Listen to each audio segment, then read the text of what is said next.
তো বন্ধুরা, শুভ সকালের শুভেচ্ছা জানিয়ে আরও একটা নতুন ব্লগ শুরু করলাম।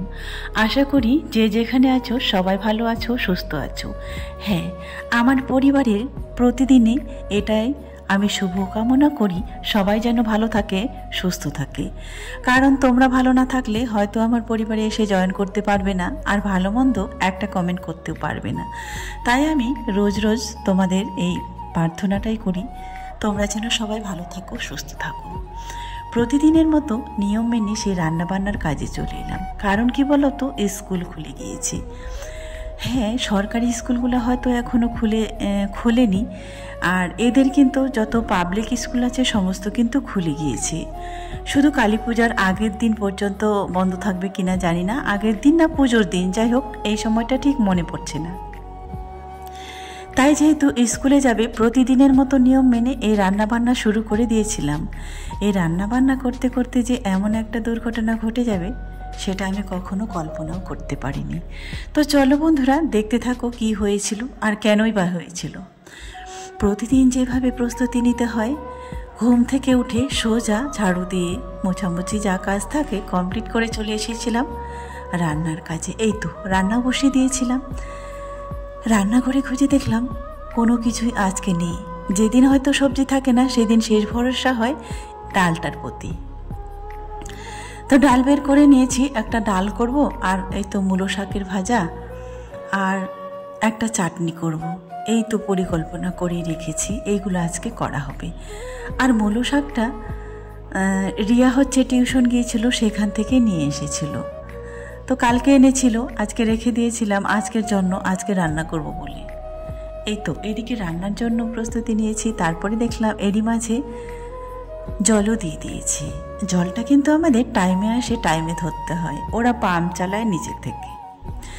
আর যে পাইপটা আছে সেটা আমরা খুলে রাখি, তাহলে বুঝতে পারি যে জল চলে এসেছে। আর যদি বন্ধ রাখি তাহলে কোনোদিনও বুঝতে পারবো না, আর আমাদের জল নেওয়াও হবে না, হয়তো ফোন করতে হবে।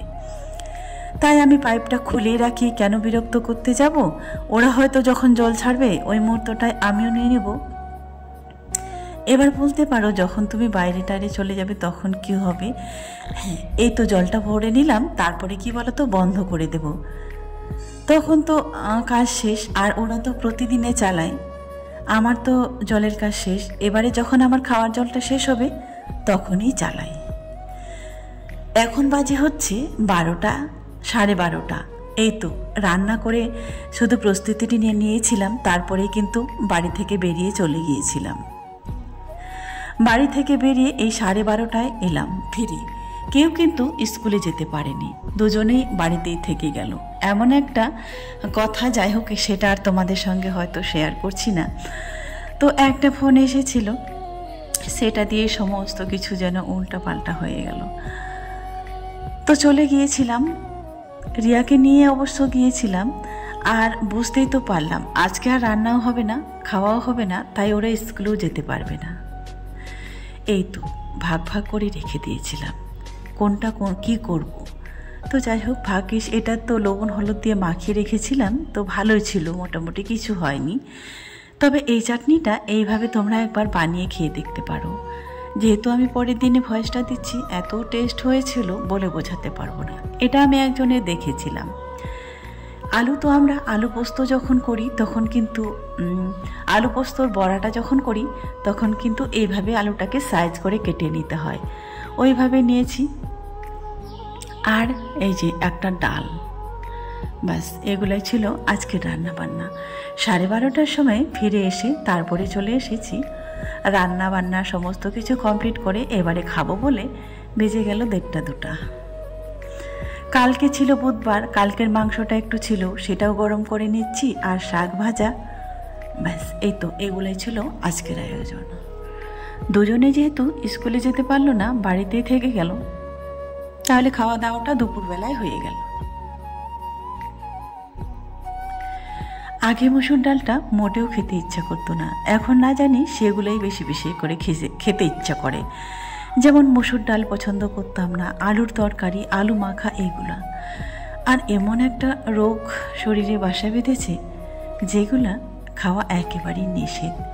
কিন্তু তারপরেও কিছু না কিছু খেয়ে আমাদের বেঁচে থাকতে হয়, তাই না? তো আলু খাওয়া যদিও নিষেধ, তবুও কারো কারো কাছে শুনছি সারাদিনে একটা অর্ধেকটা আলু খাওয়াই যায়।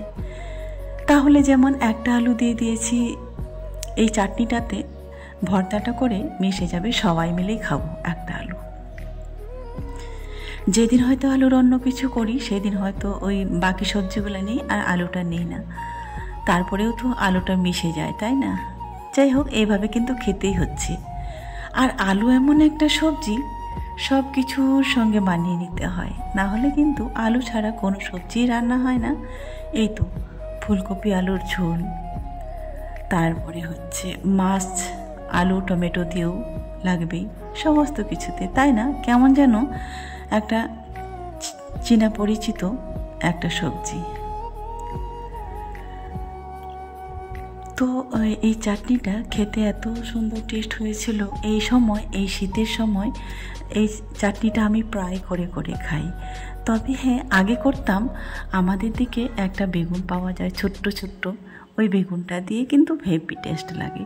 তো বেগুনও এখন আর অতটা খেতে পারি না, কারণ গা চুলকায় আর চুলকানির জন্য। তারপরে ভাবলাম এই থালাটাতে এক মুঠো ভাত আগে চাটনিটা দিয়েই খেয়ে নিই, এত সুন্দর টেস্ট হয়েছিল আর বলে বোঝাতে পারবো না। তাই অল্প করে ভাত নিয়ে মাখিয়ে আগে চাটনিটা দিয়েই খাবো। যদিও আজকে সবজি ছিল না বলে অনেকগুলোই সবজি হয়ে গেল। এই তো একটা চাটনি, ডাল, শাক ভাজা, তারপরে আবার কালকের মাংসটা আছে। নাই বলতে বলতে কিন্তু অনেকগুলো সবজি আজকে হয়ে গেল। তো চলো এবার খাওয়া যাক। বন্ধুরা, এখন বাজে হচ্ছে কটা, 8:30, 9টা বাজতে যাচ্ছে আর কি। তো আজকে হচ্ছে তাড়াতাড়ি করে খেয়ে নিলাম, শরীরটা খুব একটা ভালো না। কটা দিন ধরে যেন জ্বর জ্বর মনে হচ্ছে, ওয়েদার চেঞ্জের জন্য নাকি হয়তো হতে পারে। আজকে সারাদিনে প্রচুর পরিশ্রম হয়েছে।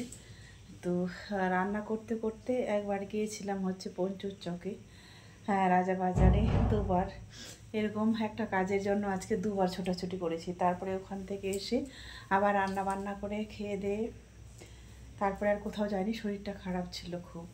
রান্না বান্না যেহেতু দুপুরে হয়েছে, দুবেলা হয়নি, কারণ আজকে ওরা স্কুলে যায়নি কেউ।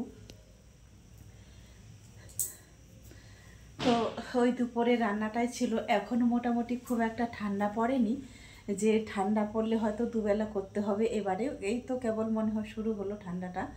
তো যাই হোক, অতটা ঠান্ডা আমাদের এখানে কিন্তু পড়েনি, উত্তরবঙ্গে যেমন ঠান্ডা পড়েছে। তো দুপুরের ভাতটাই খাই এখনও পর্যন্ত। ভাবছি প্রচুর যখন ঠান্ডা পড়বে, হয়তো অঘ্রাণ মাস, পৌষ মাস, মাঘ মাসে, এই 3টা মাস কিন্তু দুবেলা রান্না করতেই হবে। একবেলা দুপুরে আর একবেলা হচ্ছে রাতের বেলা, কম করে হলেও ভাতটা করতে হবে, তরকারিটা ঠিক থেকে যাবে। তো দুপুরের যা ছিল সেটাই খেলাম। আর দুপুরে তো দেখতে পেয়েছিলে আজকে এমনভাবে হচ্ছে আলু দিয়ে আর হচ্ছে কি চাটনিটা তো তোমরা ব্লগে দেখতেই পেলে, ওটা দিয়ে করেছিলাম। তো দুজনেরই খুব পছন্দ হয়েছিল।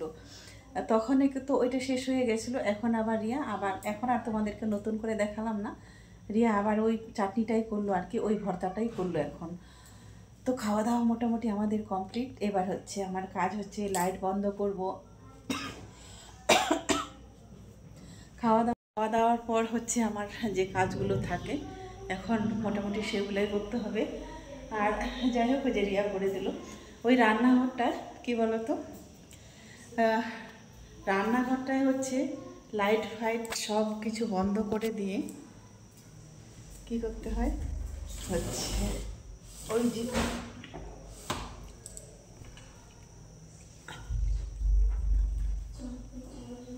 এগুলো করা হচ্ছে ইঁদুরের জন্য, এই ইঁদুরের উৎপাতের জন্য।